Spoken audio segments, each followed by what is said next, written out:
24개월 곱하기 30이면 720. 그러니까 720만 원 아낀 거예요. 또 거의 1000 가까이 아낀 게 아닐까라는 생각이 듭니다. 저의 소비 습관을 진짜 시게 고쳐줬던 게 뭐냐 하면 저는 단연 이라고 말할 것 같아요. 그래서 저는 그때부터 사고 싶은 옷이나 물건이 생기면 그냥 무조건 그 자리에서 있는지부터 찾아보는 습관이 생겼어요. 아파트 1평값 1000만 원. 안 쓰는 물건들이 차지하는 평수가 몇 천만 원이더라고요. 대신 쓰레기통에 버리는 게 아니라 이게 필요한 다른 사람에게 팔자. 김장부. 짜란! 안녕하세요. 짠짜리 부자되기 김장부입니다. 여러분, 최근에 제가 제 또래인 이제 2030 분들이 있는 곳에 가서 이제 돈을 주제로 이야기할 기회가 있었는데 그날 너무 놀랐어요. 요즘 친구들은 진짜 이 돈에 대한 생각이 완전 다르더라고요. 나 때랑 너무 달라. 극단적 욜로족이 조금 많이 없는 느낌? 제가 좀 극단적 욜로족이었다 보니까 정말 이게 확실히 많은 정보들이 빠르게 퍼지고 빠르게 흡수할 수 있는 시대다 보니까 이 돈에 대한 생각도 예전보다는 좀 빨리 깨우치는 것 같더라고요. 그래서 제가 그 친구들한테 어떻게 돈을 모으는지 물어보니까 20대 분들뿐만 아니라 30대 분들까지도 모두가 제가 20대 중반 돈을 모으기 시작했을 때 했던 것들을 하고 있는 거예요. 그래서 오랜만에 Back to the Jambus 26. 제가 극강으로 돈을 모았을 때 정말 그 어떤 정보도 없이 공부도 없이 지금 내가 있는 그 자리에서 바로 돈을 모으고 또 벌 수 있었던 방법 3가지를 알려드리려고 합니다. 첫 번째, 감정일기가 아니라 소비일기를 쓴다. 사실 더 정확하게는 왜 샀어? 라는 질문을 스스로에게 던지는 과정이라고 전 보는데요. 자본주의라는 EBS 다큐에서 모든 소비는 의식이 아니라 무의식이 결정하며 그 무의식은 우리 행동의 90% 이상을 차지한다 라는 전문가분들의 이야기를 제가 듣고 나는 내가 결정한 줄 알았는데 내가 결정한 게 아니야? 라는 약간은 소름 돋는 질문을 스스로에게 던지게 됐던 것 같아요. 의식이 아니라 무의식이 90%라고 하니까. 그래서 제가 그때부터 오늘 산 물건과 샀을 때 기분을 이렇게 쓰기 시작했어요. 이걸 왜 샀을까에 대한 나의 솔직한 생각을 뭐 길게든 그냥 사고 싶어 샀음 이렇게 좀 짧게든 남겨보는 거죠. 근데 진짜 신기하게 이게 점점 내가 사고 싶어 산 게 아니라 누군가를 의식해서 산 물건이 많다는 게 진짜 눈에 보이기 시작한 거예요. 왜 옷을 매달 30만 원씩 사야 돼? 를 적고 약간 나 스스로가 이렇게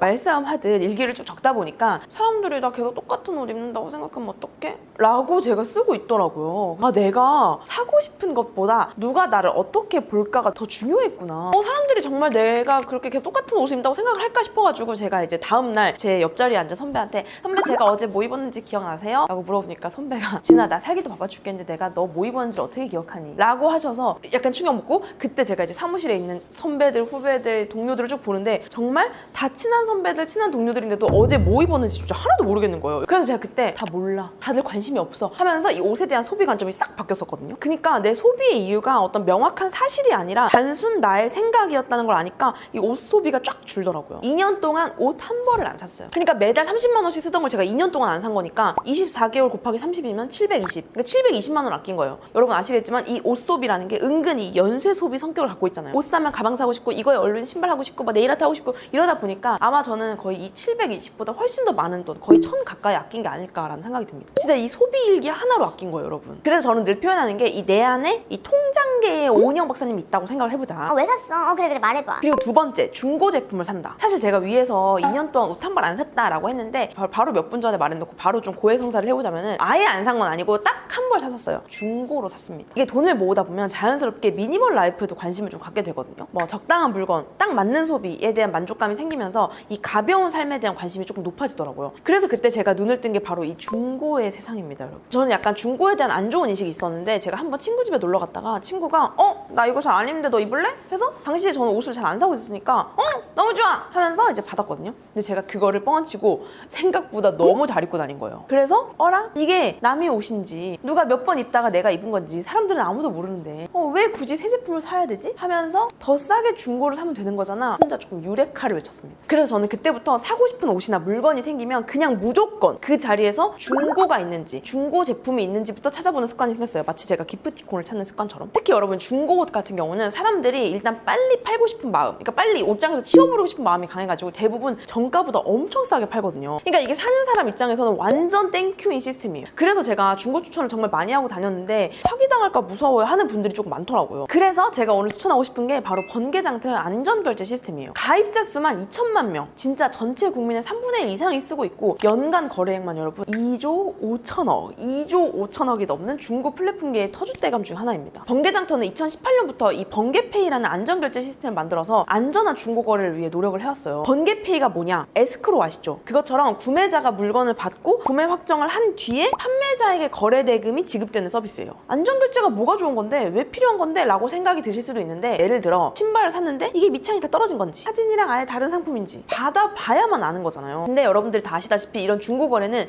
입금을 먼저 해야만 상품을 받을 수 있기 때문에 물건을 받을 때까지 엄청 노심초사한단 말이죠. 이 동네에서 직거래하면 되잖아 하실 수도 있지만, 사실 저는 정말 장소와 시간을 잡고 직접 거기까지 나가고 하는 이 모든 것도 시간 낭비처럼 느껴질 때도 있어요. 근데 이건 개인 간의 현금 선입금 거래가 아니라 플랫폼을 통한 거래니까 이런 걱정을 할 필요가 없는 거죠. 그러니까 직거래든 택배 거래든 안심하고 중고 거래를 할 수 있게 되는 거죠. 7월까지는 구매자가 선택적으로 구매 수수료를 내고 안전결제를 쓸 수 있었는데요. 8월부터는요 여러분 100% 안전결제로 전화를 해서 구매하는 모든 상품에 대해서 수수료 무제한 무료로 안전하게 중고거래를 할 수 있게 됐습니다. 사기 없는 중고거래 시대가 열린 거죠. 또 안전결제가 좋은 이유가 바로 다양한 결제 수단으로 결제할 수 있다는 거예요. 현금이나 계좌이체만 가능했던 기존 중고거래 형태에서 번개장터 안전결제는 네이버페이나 신용카드 등 다양하게 내가 원하는 수단으로 결제가 가능합니다. 뭐 중고 구매도 간편결제나 신용카드 혜택도 챙기면서 할 수 있는 거죠. 그리고 이렇게 시스템이 있으면 뭐가 좋다? 귀찮은 일이 싹 줄어들어 버린다. 중고 거래는 판매자랑 연락하고 서로 어디서 만날지 정하고 일반 택배로 보낼지 편의점 택배로 보낼지 정하고 입금했다고 알려주고 운송장 보내줄 수 있는지 한 번 더 확인하고 그 과정에서 막 내 일 하다가 빨리빨리 결정 못하면 이미 다른 사람한테 팔려있고 저렴하게 사니까 이 정도 감수한다 하면서 정말 수많은 귀차니즘 영역을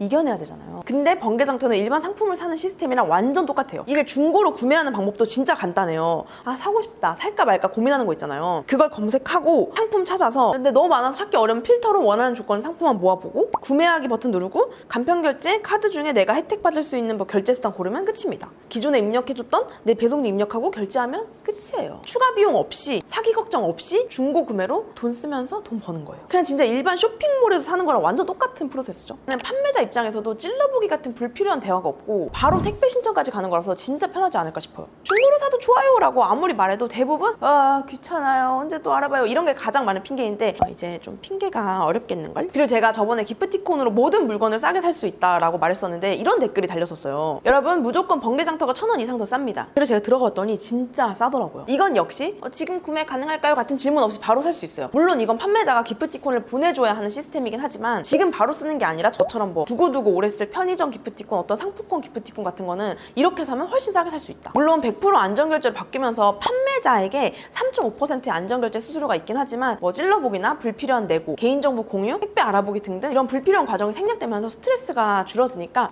수수료를 좀 더하더라도 시간 절약, 돈 절약이 충분히 된다고 생각합니다. 사기 걱정 없이 안전하고 편리하게 살 수 있으니까 확실히 판매가 엄청 빨리 되기도 하고요. 그리고 세 번째, 1일 1 버리기를 한다. 저의 소비 습관을 진짜 시게 고쳐줬던 게 뭐냐 하면 저는 단연 1일 1 버리기라고 말할 것 같아요. 매일 무조건 하나씩 버리는 거예요. 6개월 이상 안 입은 옷, 안 쓴 물건을 먼저 기준으로 두고 이게 아니더라도 더 이상 내 마음에 설렘을 주지 못하세요 하는 물건이면 그냥 무조건 버리는 거예요. 그때 제 마음에는 약간 이런 게 있었어요. 아파트 1평값 1,000만 원, 안 쓰는 물건들이 차지하는 평수가 몇 천만 원이더라고요. 진짜 실제로 얘네가 나한테 무슨 월세를 줘, 전세 보증금을 줘 하면서 이제 물건 하나씩 버렸는데 진짜 방법은 간단해요. 매일 하나씩 버리는 거예요. 만약에 내가 좀 바쁠 것 같다 하면은 미리 5개 정도 버릴 거를 정해놓고 무조건 하루에 하나씩 버렸어요. 그 과정 자체가 일종의 좀 수련이 되거든요. 아 정말 안 쓰는 물건을 내가 계속 샀구나 하면서 이 물건 자체에 대한 회의감도 좀 들고 그렇게 되더라고요. 그래서 저는 버릴 때마다 꼭 사진을 찍었거든요. 1일 1 버리기 앨범 폴더를 만들어서 거기에 버리고 하나씩 그 물건들을 추가하면서 쌓이는 걸 제 눈으로 이제 보기 시작한 거죠. 아예 못 쓸 만큼 오래된 물건도 버렸지만 얼마 안 된 물건인데 내가 안 써서, 내가 안 설레서 버리는 것들도 있었거든요. 근데 그건 버리기가 너무 아까운 거예요. 버리기가 아까운데 이거 얼마 안 되는데 이런 마음으로 또 집안이 안 쓰는 물건으로 채워지는 이 무한 메비우스 띠를 겪어가지고 안 쓰더라도 버리자, 대신 쓰레기통에 버리는 게 아니라 이게 필요한 다른 사람에게 팔자라고 생각을 해서 그때부터 제가 중고 플랫폼의 구매자가 아닌 판매자가 되기 시작했습니다. 저는 여러분 이게 진짜 번개장터 브랜디드 컨텐츠여서 하는 말이 아니고 처음부터 번개장터 위주로 썼어요. 정말 TMI인데 제가 무려 10년 전, 11년 전에 번개장터에서 여러분 판매자로 활동했습니다.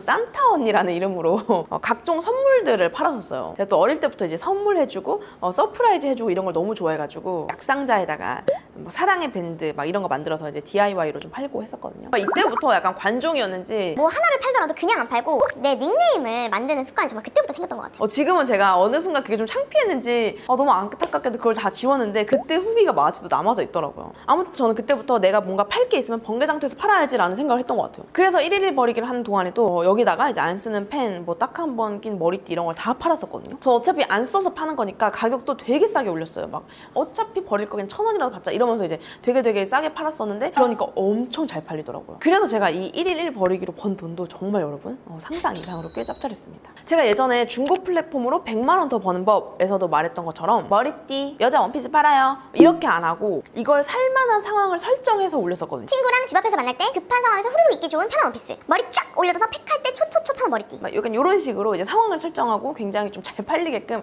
후킹 멘트를 그때부터 쓴 거죠. 그리고 항상 마지막 줄에는 제 상점에 더 다양한 상품이 있으니까 같이 사셔도 좋아요. 약간 이런 식으로 그때 당시 어떤 좀 구독 유도 멘트까지 날렸던 것 같아요. 진짜 근데 여러분 이렇게 하니까 더 잘 팔렸어요. 제가 오죽하면 마네킹까지 샀다니까요. 그것도 중고로 샀어요. 15,000원에. 옷 같은 거는 장롱 앞이나 침대에서 찍어서 약간 내던지듯 파는 것보다는 마네킹 입혀서 팔면 훨씬 더 잘 팔리는데 그게 뭐 15,000원밖에 안 하니까 저는 충분히 사업을 위한 투자처럼 샀던 것 같아요. 아무튼 저는 이런 식으로 111 버리기를 통해서 소비에 대한 저의 철학도 생기고 방은 매일매일 깨끗해지고 무엇보다 이걸로 돈까지 벌었다는 게 꼭 공유하고 싶은 포인트였어요. 제가 열혈 판매자 시절에 안전결제가 있었다면 진짜 더 많이 잘 팔리지 않았을까. 아무튼 제가 정말 20대 30대 제 또래분들을 보면서 정말 놀랐던 게 버리기, 팔기 이 루트를 친구들이 그대로 하고 있었던 거. 이게 진짜 사실 내심 나만 가능한 거? 내가 좀 잘했던 거라고 좀 이렇게 으스댄 게 있었었는데 아니었다. 모두가 잘할 수 있는 거였다. 그래서 더 당당하게 진짜 이걸 보는 그대도 우리 찐짠이들도 바로 오늘 집 가서 지금 집이라면 집에서 지금 당장 정말 딱 하나라도 올려보면 좋을 것 같아요. 제가 또 우리 찐짠이들 잘 알아가지고 약간 다들 조금씩 완벽주의 있는 거 제가 알거든요. 이왕 올릴 거 잘 올리고 싶고 꾸준히 할 수 있을 때쯤 그때쯤 시작하고 싶고 기다릴 수도 있는데 여러분 제가 보니까 그런 시간은 절대 안 와요. 그냥 오늘 무조건 아주 작게 뭐라도 올려야 돼요. 뭐라도 해야 돼요. 그러면 그 오늘 하나라도 작게 한 내가 다음 걸 하게 만들더라고요. 처음에 귀차니즘만 이겨내면 내가 생각지도 못한 부수입이 들어옵니다. 솔직히 제가 진짜 어그로라고 생각할까봐 500만 원이라고 썸네일은 적어놨는데 사실 저는 이 루트로 1000만 원 이상의 가치를 만든 것 같아요. 그래서 찐짠이들도 오늘 바로 일단 그냥 뭐라도 한번 해봤으면 좋겠어요. 그래서 오늘 바로 중고로 득템하고 돈 벌었다. 난 이미 이거 올렸다 하는 찐짠이들은 댓글 남겨주세요. 제가 추첨을 통해 30명에게 커피 마시면서 힘내라고 스타벅스 기프티콘 보내드리겠습니다. 바로 한번 해보는 거예요. 그럼 안녕!